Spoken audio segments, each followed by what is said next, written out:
Radio Namaste is brought to you by your host, the blue-collar goddess, Sarah Nash, and a small crew of guest personalities determined to amuse, entertain, and occasionally astonish you.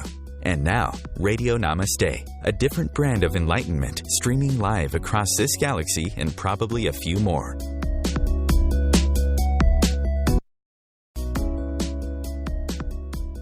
Oh, greetings, Earthlings and other listeners across the galaxy. If you're listening live, and, well, it's sort of sunny on this side of the northern hemisphere, the Pacific Northwestern portion of that hemisphere. This is Sarah Nash as your host, and you're listening to Radio Namaste on the OMTimes radio network, bringing you enlightenment, the blue-collar goddess way. By the way, I have quite a few clients who are making the romance plunge, and I've sent them to the OMTimes dating network, Ascending Hearts. So, go there if you're looking for some conscious love, but ask me for a bit of advice first, and you can do that if you hit me up on our Twitter. That's at Radio Namaste with the hashtag Blue Collar Goddess.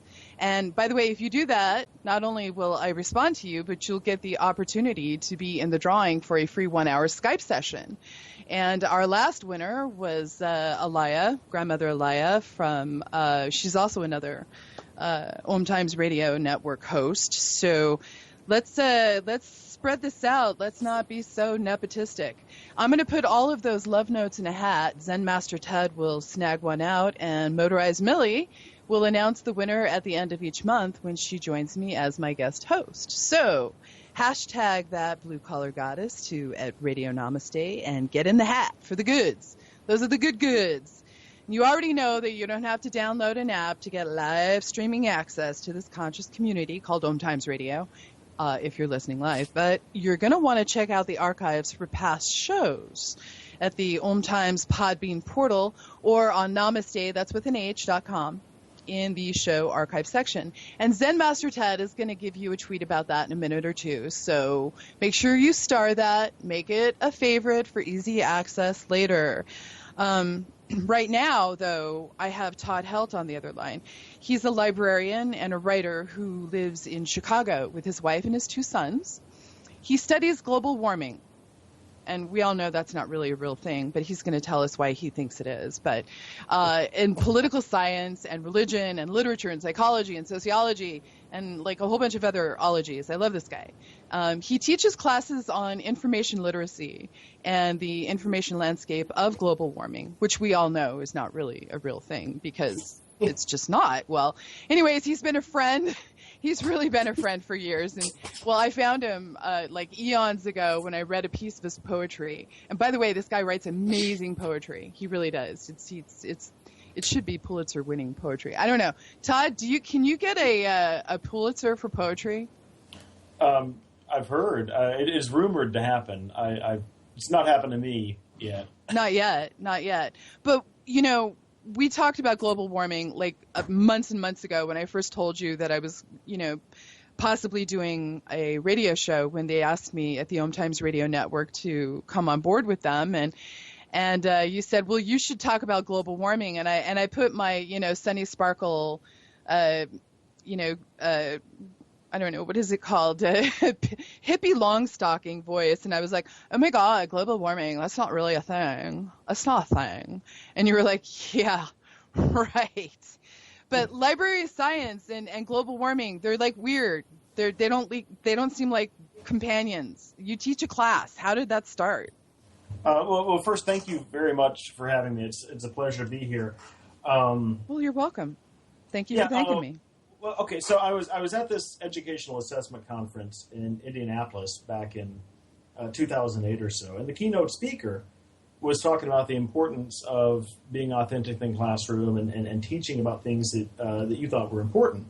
And we're all nodding our heads. They said, okay, so how many of you understand the global warming? And we're all educators, we raised our hands, and he said, okay, and how many of you think it might be the most daunting challenge that civilization has ever faced? And all the hands stayed up, and he's like, okay, how many of you are teaching about that in your classrooms right now? And all the hands went down. And it stuck with me because I thought, you know, I've read quite a bit about this. I know a bit about it, and I could teach that.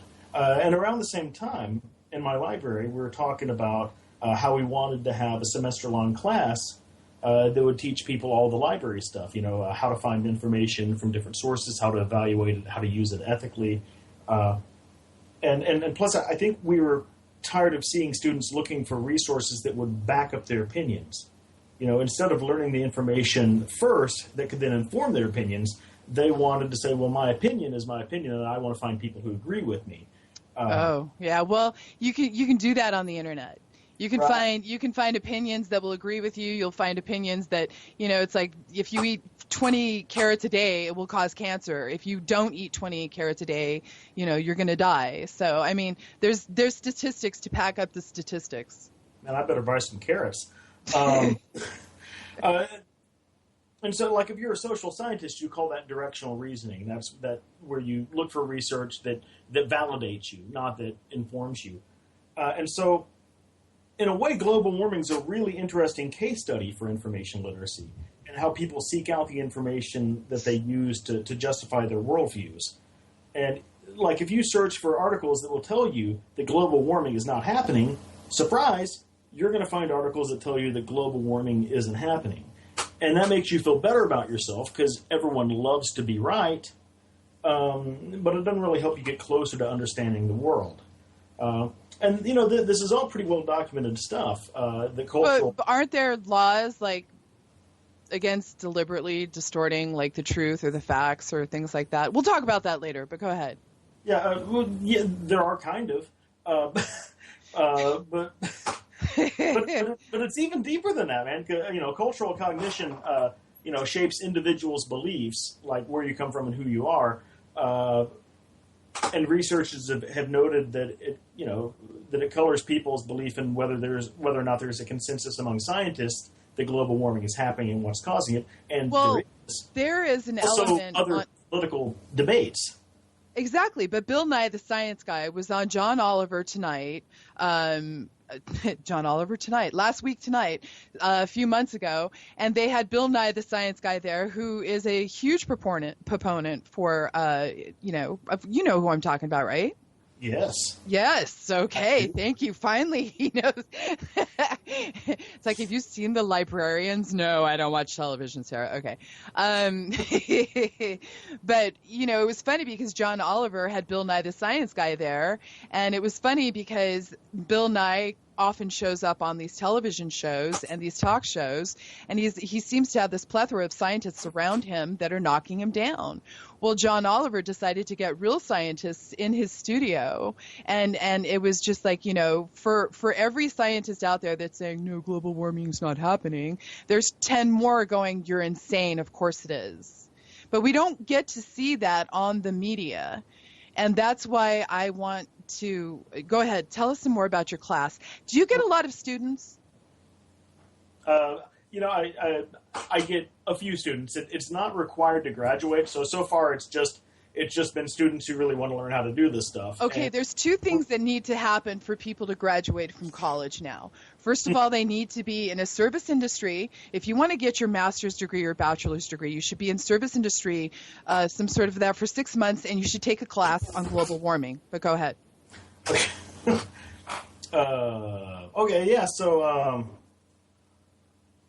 there's actually, it's interesting that you bring up the Bill Nye thing and how the media represents global warming, because that's important information it says something about the ownership of media and how ownership interests influence how things get covered.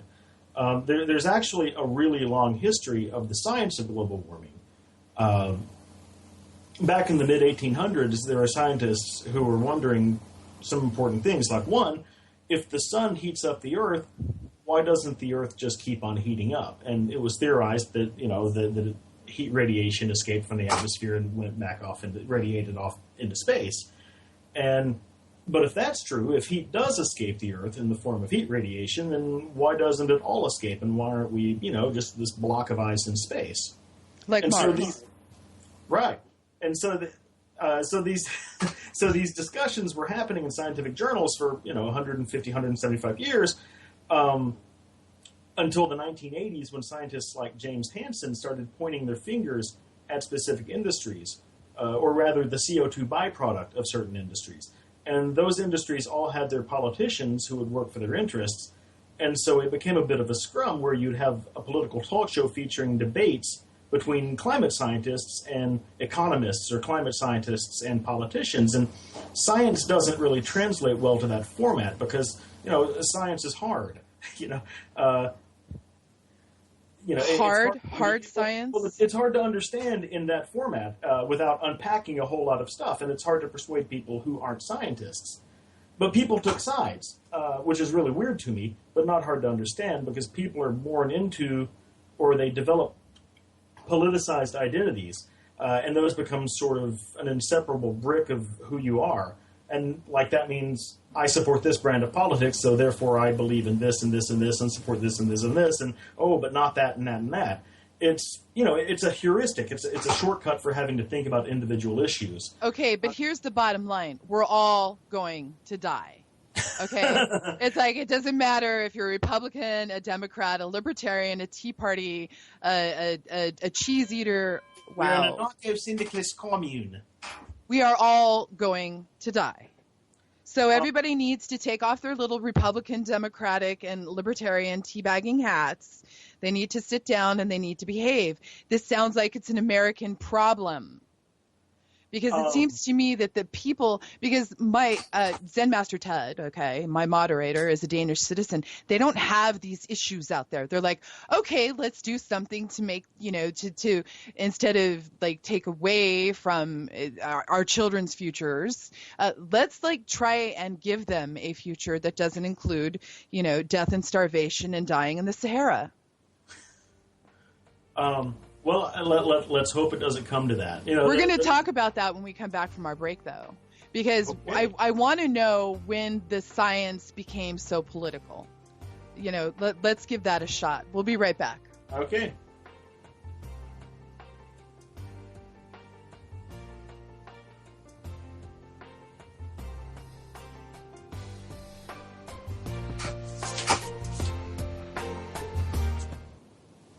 The best of the conscious minds in the world.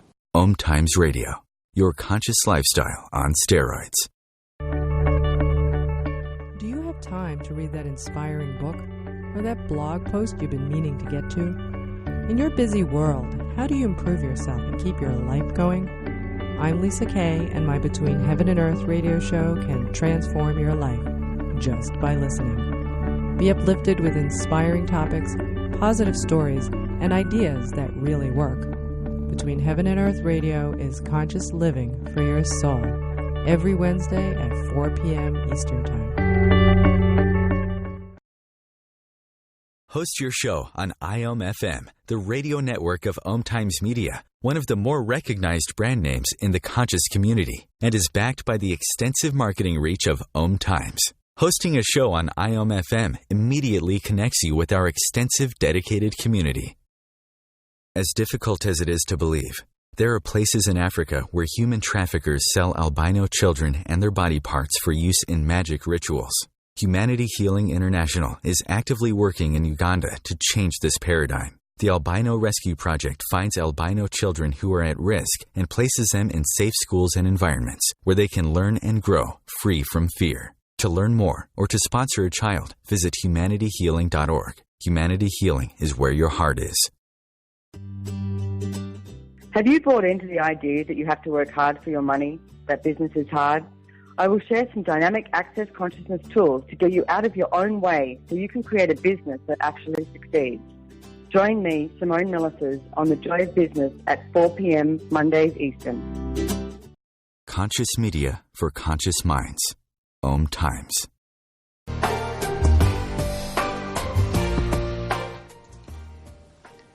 So we're back.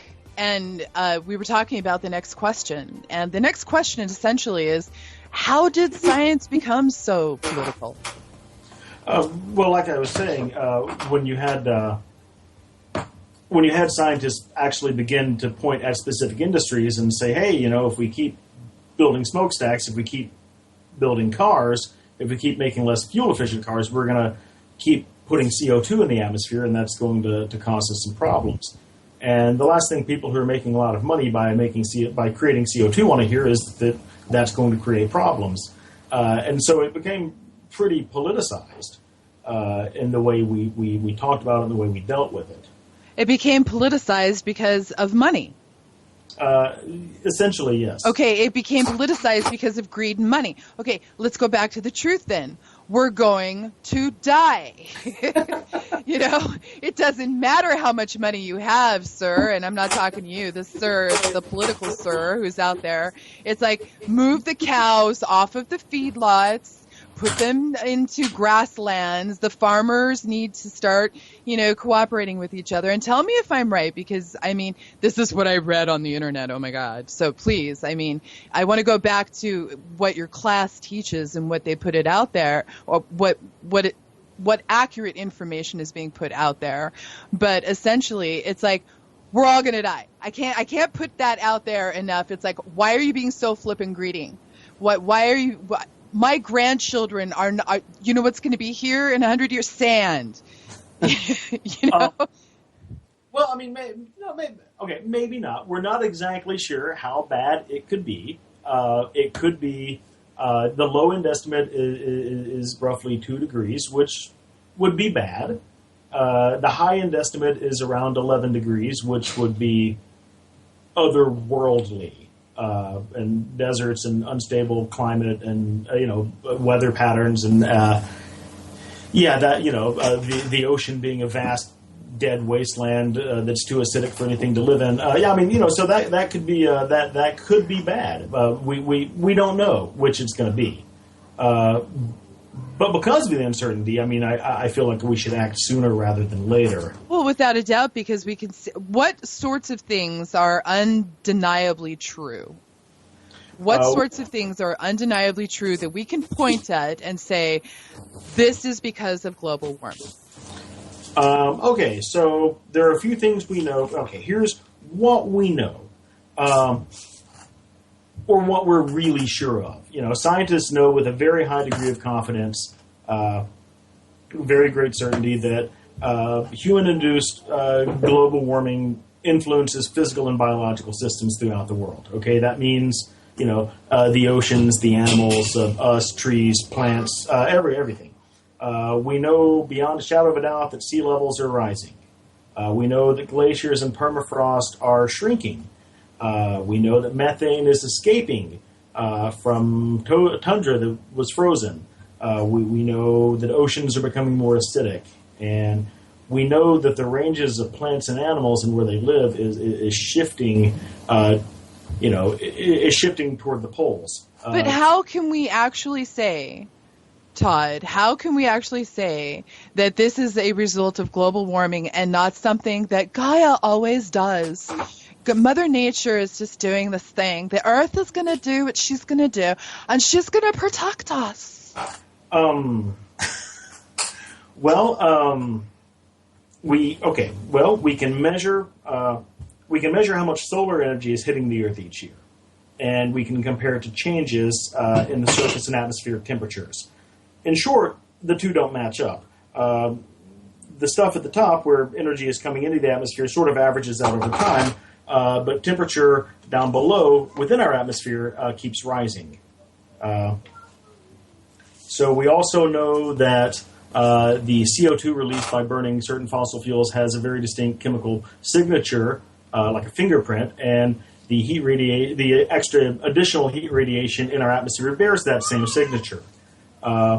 We also know that we've, like the last 20 years or so, have been warmer than the 20th century average for warm temperatures. We know that 10 of the hottest years on record have happened in the last 12 years. That all seems to be pretty convincing. Okay. Yeah, that is pretty convincing. But wasn't there like some sort of weird small ice age when George Washington was president too? There are climate cycles for sure. But generally what we're seeing happening over the last 150 years is a lot faster than is explainable otherwise. Okay, so I'm still not convinced. When you started creating your class, you probably realized that it was more than just showing people how to find up-to-date and unbiased information. So talk about that. How do we find up-to-date and unbiased information? There are a number of places you can go. There's no shortcut for doing a whole lot of reading and investigating what different sources say. And what you're looking for is kind of a social consensus, or not a social consensus, but rather a consensus among experts who will generally agree on a set of facts. Now, that's not to say they're always that consensus is always right, but keep in mind, extraordinary claims require extraordinary evidence. Well, you do realize that I'm part of the Flat Earth Society, right? Ah, okay. Yeah.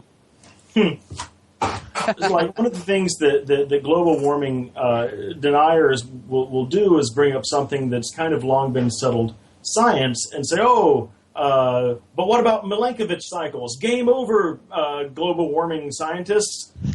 I don't even know what that is. What are you talking about? John Malkovich? A John Malkovich cycle. What did you just say? It's like wobbles of the Earth and different patterns of orbit. And it's like no one's thought to address that in the last 100 years. Yeah, because you know what, Todd? We're stupid. Okay? I didn't say that. I think no, I'm saying I it. I'm saying it because what we have here is the dumbing down of the human population, because maybe this is part of their plan. Let's just burn them all up and we'll all live on some island oasis, folks. Huzzah! Seriously, the things that you said, and I know that you're brilliant. All right, I've always known this about you. But I'm not. I just talk a good game. Well, and there you go. Smart people. And so I was creating this. It gets deeper than all of this stuff, than even finding good information. When I started creating the class, I realized it was, like you were saying, more than just showing people how to find what they're looking for. It kept ballooning into all these different areas that I'd not really considered part of my, official job description before.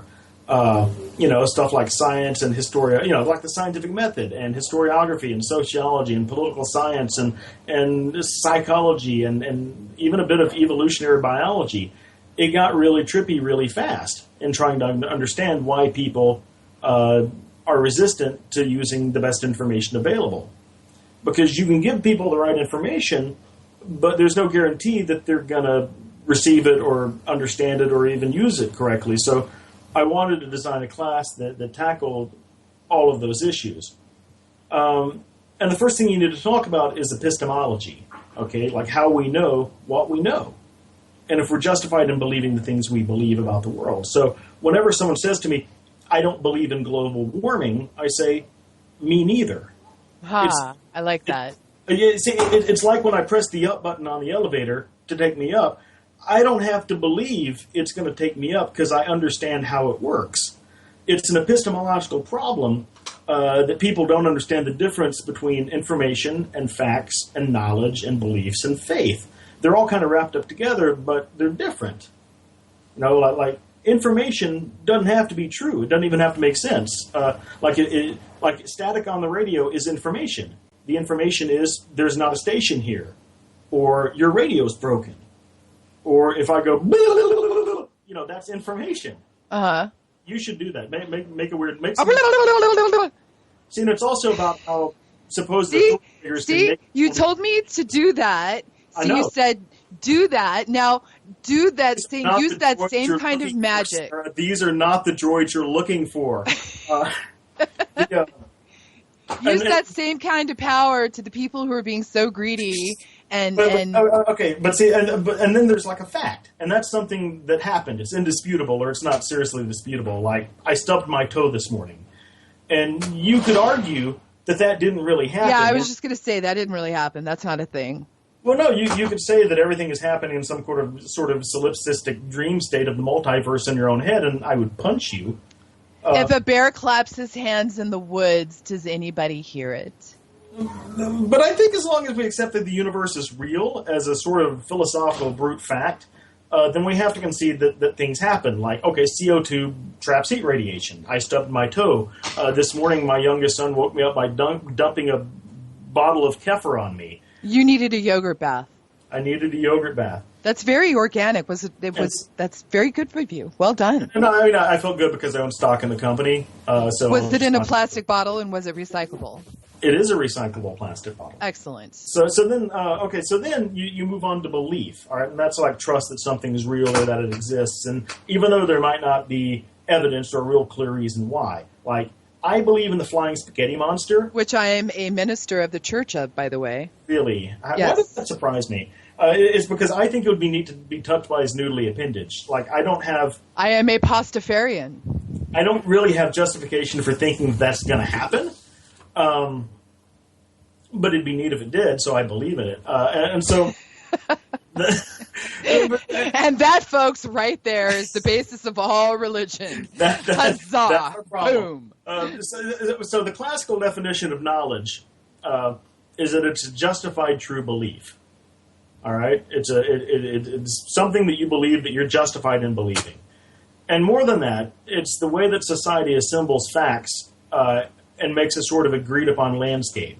And that's a mix of things that are indisputable facts as well as things that we've just sort of agreed to agree upon.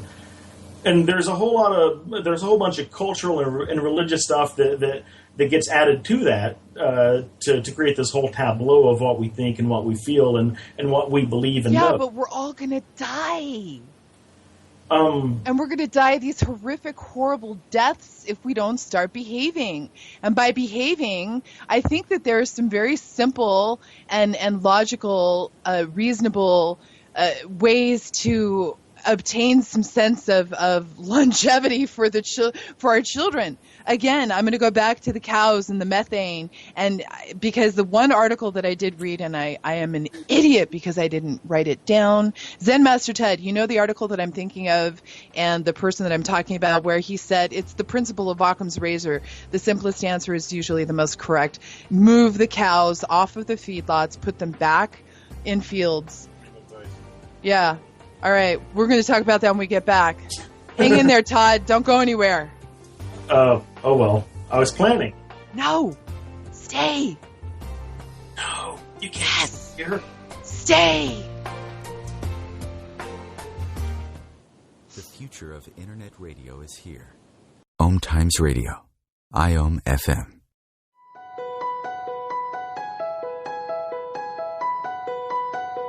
Hello, I'm Miriam Knight of New Consciousness Review, inviting you to my new show where I interview the rising stars of the conscious awakening.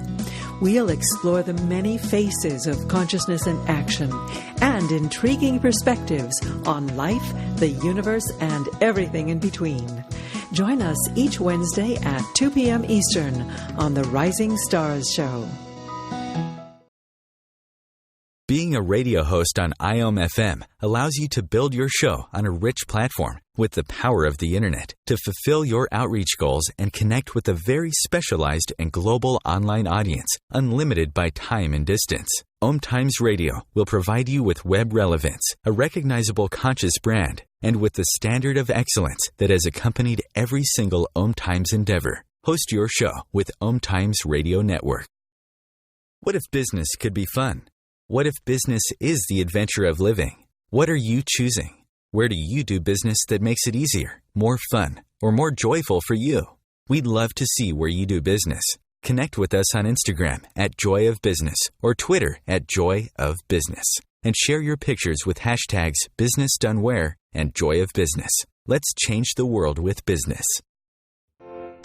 Hi, this is Sylvia Henderson, intuitive life coach and energy healer.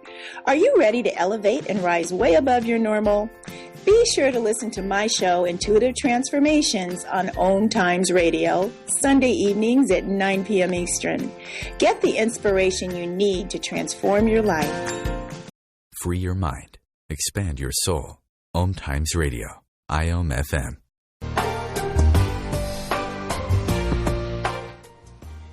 Okay, Todd, we're talking about reality now, all right? By the way, thank you, everybody, for listening to the OMTimes Radio Network. Todd, do you have, like, a website or anything that you want people to connect with you, or do you just want to be like, just come to my class?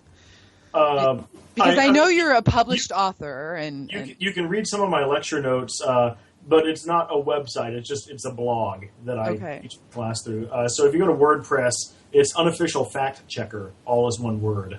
Unofficial Fact Checker. Now, do you want to tell anybody, just before we talk about reality and consensus reality, because we talked about that yesterday, it's really important, but I also want to know, do you want to promote any of your books that Todd's an excellent writer, people. He really is, and he's so diverse and so varied that, I mean, he's got these incredible books of poetry. He's got these incredible. I loved Before You Were a Prophet, by the way, that book. All right. I loved it. And I've actually had people. In fact, my eldest son, said, "When is he ever going to write a sequel?" So do you? That part of my life is over. I'm never going to write a sequel to that book. Okay. But tell him to keep the faith, though, because faith is important. It's important to believe in something. We're going to talk about that in a minute, but go on. I appreciate that. That is never going to happen. But he could read Jukebox Loser. Okay. I've got some other novels that I'm working on. A movie I wrote called Critical Nexus got made. That was cool. Yeah, you can get that on Amazon too, by the way. I have it in my Amazon store. I'm pretty sure I do. Yeah, I still have not watched it yet. I might have to do that. But let's not waste any more time. Yeah, you're awesome. You're a great writer. Obviously, you've got books out there. People can find you by looking you up online. Yeah, use the Google. It will guide you well.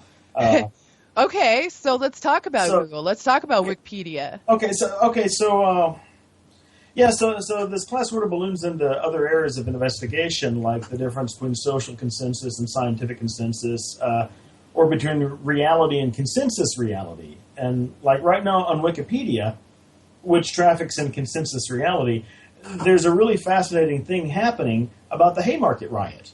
And according to just about every source in the last 130 years or so, it said there were these anarchists and they were convicted of the bombing, and then there was no evidence, without any evidence connecting them to the bomb.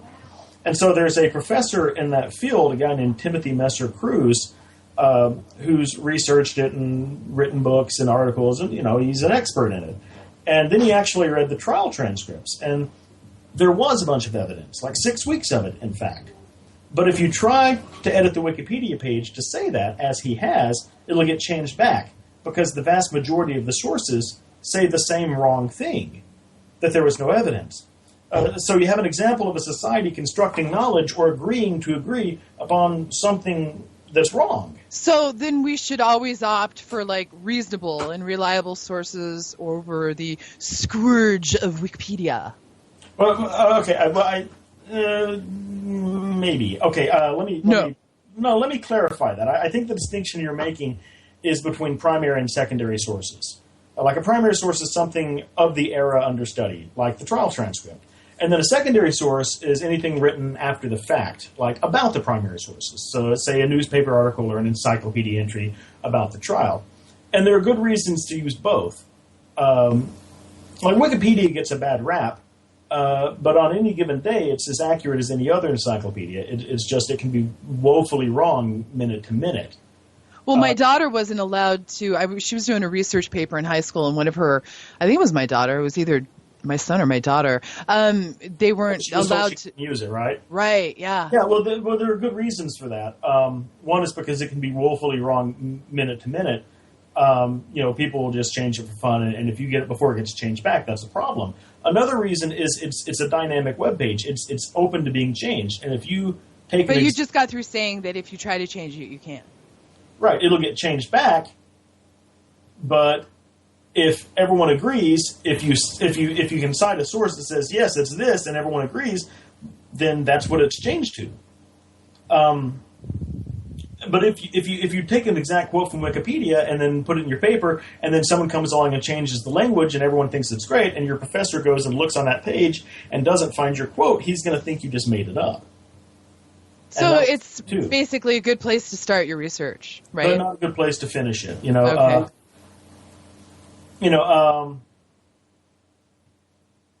I recommend, to get the gist, of the idea from encyclopedias or Wikipedia or whatever, and then searching for the people or the keywords in the databases to get more reliable sources.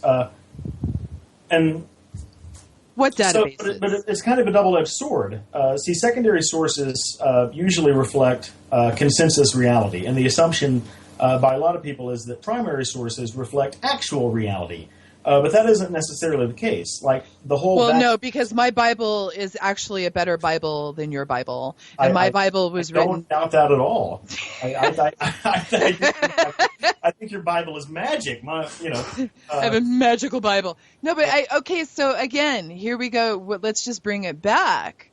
Let's bring it back to the reality, to what is really actually happening. Well, okay. It's not just reality; it's how it's how we interact with reality through sources. All right. See, like the whole vaccines cause autism thing was started by a bad study by a guy named Andrew Wakefield. And if you read his paper, and only that paper, there'd be seemingly cause for concern. But not if you look at the way the other experts in the field announced it, leading eventually to the paper being retracted and his losing his license. I think he lost his license. Wait, can we edit that out? Oh, we're live, aren't we? I don't know. We don't know. We don't know. But it might have been. It was maybe held or something. But the important thing is a reading of that body of literature would have let you know that his results were an outlier among other people working in that field. And like I said, if you want to make an extraordinary claim, you better have some extraordinary evidence. But here's what's interesting. People will defend that guy seemingly to the death. Any article about him or his work on the internet has a comment section that descends really quickly into outlandishness. Like the longer it goes, the further it gets away from the actual topic of import. And that's kind of like a microcosm of society. Okay, I was just going to say, let me stop you there.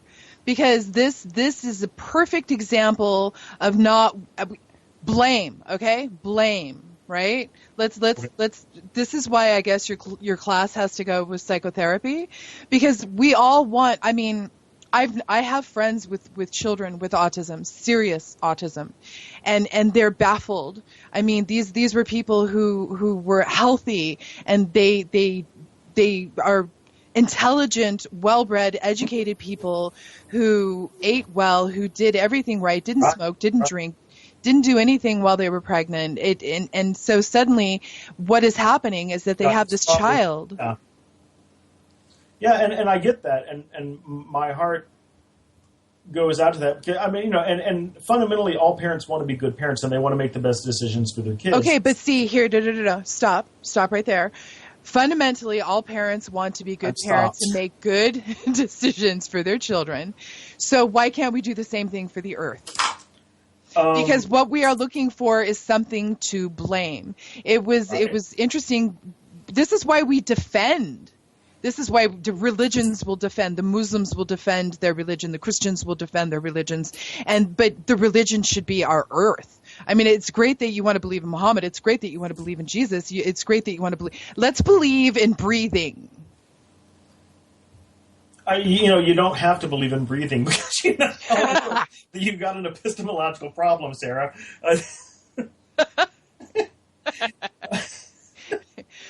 Well, we do have to be wary of confirmation bias.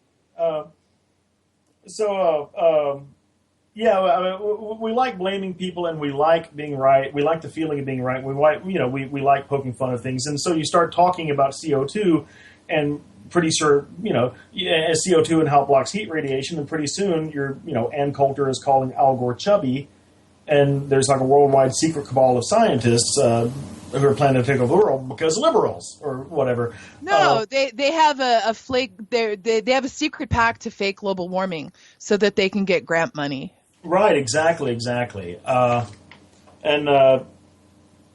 It's important, I think, before we even interact with information, to know ourselves, like to know our own biases, because we're all products of how we were raised in our culture and our personal politics, and even our own innate biologies. And those things play into what information we seek out and how we evaluate it, how much credibility, how much weight we give it, and ultimately how we use it. So we have to be wary of things like that about what we're taking into the information search ourselves. So how does biology play into this belief? Well, it's really there's a social I'm actually not sure what his title is, but it's a guy named Arthur Lupia at the University of Michigan, and I've read some of his writing, and he talks about, okay, the feeling of cognitive dissonance. That's when your mind is like is like against itself. All right, and the reason we have it is because when 700,000, 100,000, 500,000 years ago, when we're walking through the jungle, we see something that looks off, and it sets off this fight or flight symptom. I wasn't walking through the jungle. I was flying. You freak. But we have this fight or flight response to things that look odd, and that's good, because that could have been a tiger or whatever. That meant be prepared to defend yourself or get out of there. Rawr. And we have the same sensation when we encounter information that we disagree with, that makes us disagree with ourselves. And so we either turn the channel, or we read the headline and say, oh, that sounds like BS, and don't read that article, or we go to another page on the internet, or we fight it. We work really, really hard to not agree with it. We come up with like there's a worldwide conspiracy of scientists. I mean, people will work really hard to not understand something they don't want to understand. Why is that? Because of why I just said. Stay with me. I am so with you, brother. No, it was rhetorical. I was like, why is that? It's like, my God, people, here are the facts. Let me, why that is. Okay, if I'm evolution, and hi, I'm evolution, nice to meet you. Hi. And I want to design a species that's going to last, okay? And so it makes sense that I'm going to make them different, all right? And we have archetypally, we have about half the humans are communitarians. Like we think, oh yeah, we live together and we work together and we do things together. And half of us, or thereabouts, are individualists. Who are like, no, I don't know, leave me alone. And that makes sense, because sometimes you need all of us working together to build a dam or to.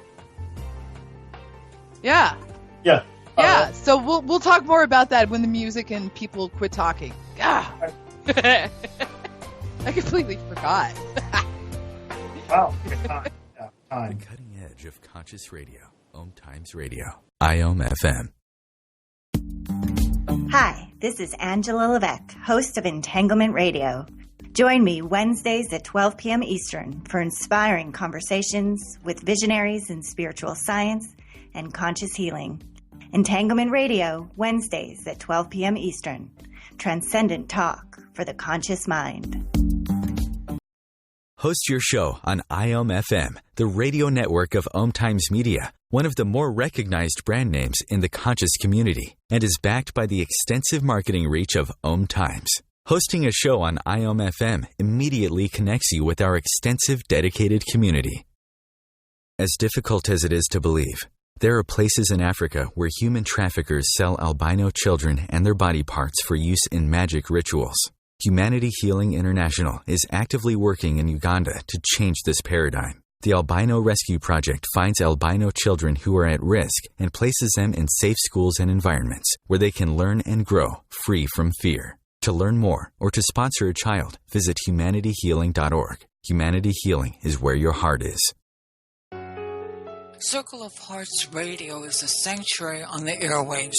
Join me, Grandmother Elia, in the circle on Sunday, 2 p.m. Eastern, as I share information to both enlighten and nourish your soul. The best of the holistic, spiritual, and conscious world. OMTimes Radio. IOM-FM.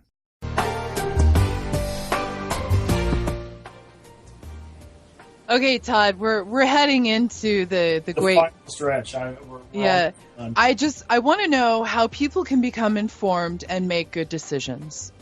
Well, I think it helps to learn a bit about who you are and what your own biases are going into the research. And then it's important to develop sort of your own framework for evaluating sources as you encounter them. Like things I look for. I look for bias, like purpose, audience, things like that. Like, okay, is there a known bias of this source? Is the language they're using, is it meant to convince me or persuade me of something? Who is this written for? Is it for people who obviously know about the field, or is it for people who are uninformed? Things like that. Is it timely? Is it within the time period that I'm studying? And so I think once you have a consistent framework for evaluating information, that helps you say, okay, well, I agree with this source, but I'm going to hold it to the same standards that I hold other sources to.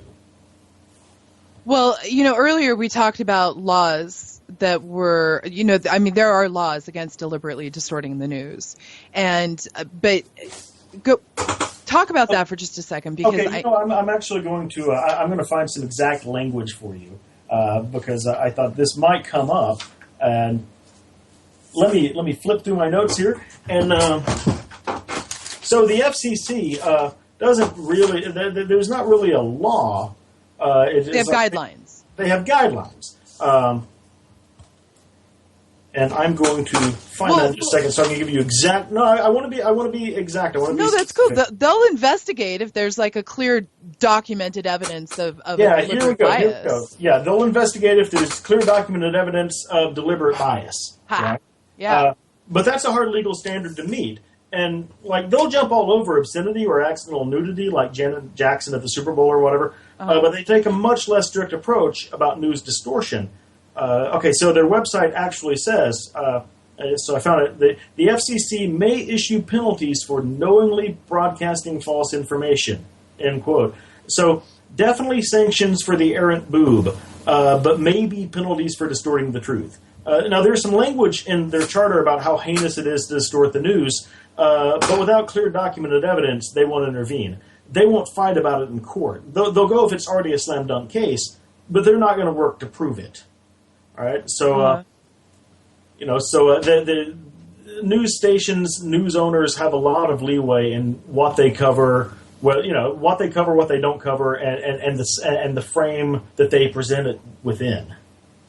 Do you feel that there is, with your experience now, how long have you been teaching this class, Todd? I've only been teaching this class for a couple of years now. Okay. All right. So do you feel that there is some censorship happening at all? I mean, I don't know if you're comfortable talking about that on, we haven't even said anything about that. Absolutely not. They're going to send their black helicopters for me. No, there's definitely censorship there. I mean, there's censorship through, when people think of, God, this is such a complicated issue and we've only got 8 minutes left. Actually, you only have 3 minutes left. Oh. No. So, yes. Give him 5. Give him yes. 5, Zen Master Ted. Okay, yes, there is censorship, and people, when they think of censorship, they think of Big Brother and the government, but there's also de facto corporate censorship where ownership interests of news media decide what they're going to cover and what they don't cover, and there's documented evidence of that. But it's also built into the framework of our society and how we perceive things, and what gets covered and what doesn't get covered. And what doesn't even in the public sphere of discourse. Noam Chomsky talked a lot about marginalized thinking and what was acceptable thought within the margins. And I really do feel that plays into information literacy. And censorship. And censor, because there's government censorship and there's corporate censorship and there's even self-censorship, like what I'm willing to accept and what I'm willing to hear, and also what my culture will let me hear. Well, as a librarian, it's got to be really terrifying to think that even if you give people good information, they might reject it for reasons that have nothing to do with the stuff that you're trying to teach them. It is indeed. It's like you're reading my mind. It's one of the scariest things out there, because you can give people good information and they're like, I disagree. Well, no, dude, you don't get your own facts. But you do, because science is religion. You're entitled to your own opinion, not your own reality. I'm a Gnostic scientist. That's another thing we get into, because the internet, vast freedom of information, but it's built to let you create your own feedback loop of misinformation, where you can surround yourself completely with things that are wrong. Oh, that's called religion. Don't do that. Religion. No, I won't. But this does seem to have a transform. Does it transform your students? It has the potential to. I mean, students. I had this really great thing where the student came in. He's like, I don't believe global warming. I said, oh, cool, me neither. But he said, I don't think. I think it's actually going to be beneficial. I said, well, that's great if you can find good source, credible sources, timely sources, unbiased sources that'll prove that. I'd love to read that paper because I want some good news for my children. And so, he did his work and his study, and he kept finding articles that were not really rising to the level of academic credibility that we needed, and finally came up and said, I'm going to have to give up on this topic because I can't support it. All right, that's amazing. All right, that's what I want. It's like, okay, good, this works. And so he ended up writing his paper on how businesses could generate social capital by going green. All right, so within the framework of his discipline, he got to write something that was still meaningful to him.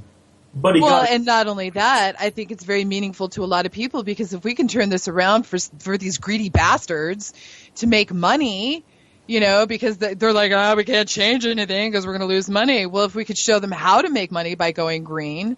I think you're angrier than I am. I could be. Because I have grandchildren. See, you had two beautiful boys, and I have a beautiful granddaughter and a beautiful grandson. And listen, is there, just before we head off, is there like a way to bring everything under one umbrella? No. A unified field theory of information.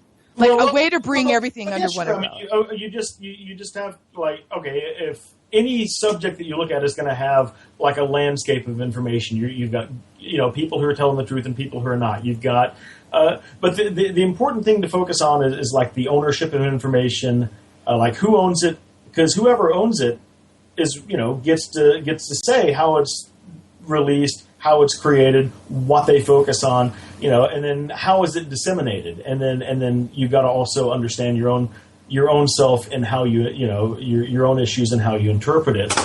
So I think the unified theory or the unified field theory is just being aware that information has an owner, it has a creator, it has a disseminator, and it has a receiver, and their information and meaning could be lost in all three of those areas.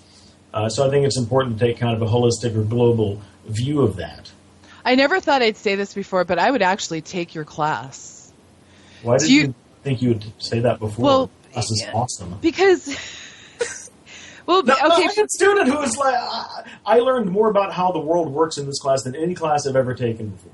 Yeah, and truthfully, I am interested now.